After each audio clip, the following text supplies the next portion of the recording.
தமிழ்நாட்டில் அடுத்த ஆண்டு சட்டமன்ற தேர்தல் நடைபெறவுள்ள நிலையில் திமுகவுடன் பேச்சுவார்த்தை நடத்த காங்கிரஸ் கட்சி குழு அமைத்திருக்கிறது. விவரங்களோடு செய்தியாளர் ஹரிஹரன் இணைகிறார். ஹரிஹரன், இந்த குழுவில் எத்தனை பேர் இடம்பெற்றிருக்கிறாங்க? மேலதிக விவரங்கள் என்ன? தமிழ்நாட்டில் 2026ஆம் ஆண்டு சட்டப்பேரவை தேர்தல் நடைபெற உள்ள நிலையில இந்தியா கூட்டணியில் தேர்தல் பணிகள் சூடுபிடிக்க தொடங்கியிருக்கு.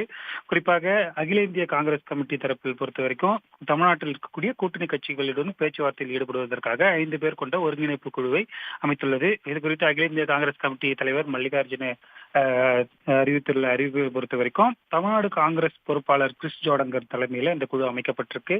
இந்த குழுவை பொறுத்த வரைக்கும் தமிழ்நாடு காங்கிரஸ் கமிட்டி தலைவர் செல்லு பெருந்தகை, அகில இந்திய காங்கிரஸ் கமிட்டி செயலாளர்கள் சூரஜ் எம்என் ஹெக்டே, நிவேதித் தால்வா ஆகியோரும், சட்டமன்ற காங்கிரஸ் கட்சி தலைவர் ராஜேஷ்குமார் ஆகிய 5 பேர் ஈடுபட்டிருக்காங்க. 5 பேர் இந்த குழுவில் அமைக்கப்பட்டிருக்காங்க. குறிப்பாக இவர்களை பொறுத்த வரைக்கும் கூட்டணி கட்சிகளோடு பேச்சுவார்த்தையில் அந்த தொகுதி பங்கீடுகள், என்னென்ன தொகுதிகளை கேட்டு பெறுவது, தேர்தல் வியூகங்கள் உள்ளிட்ட பல்வேறு ஆலோசனைகளை கூட்டணி கட்சிகளோடு ஈடுபடுவார் என தெரிவிக்கப்பட்டிருந்தது. குறிப்பாக இந்த காங்கிரஸ் கட்சி சார்பிலும் இந்தியா கூட்டணி சார்பிலையும் கூட்டணியை பலப்படுத்தும் விதமாக ஒரு அறிவிப்பு வெளியாகும் என 2 தினங்களுக்கு முன்னதாக தமிழ்நாடு காங்கிரஸ் கமிட்டி தலைவர் செல்லு பெருந்தகை தெரிவித்திருந்தார். இன்று காலை முன்னாள் மத்திய ஒன்றிய அமைச்சர் ப. சிதம்பரம் அவர்களும் இந்த குழுவிற்கு வரவேற்பு தெரிவித்திருந்தார். தற்போது இதற்கான அதிகாரப்பூர்வ அறிவிப்பை காங்கிரஸ் கமிட்டி தரப்பில் வெளியிட்டிருக்கக்கூடிய நிலையில இந்தியா கூட்டணியில் தேர்தலுக்கான பணிகளை தொடங்கியுள்ளது குறிப்பிடத்தக்கது.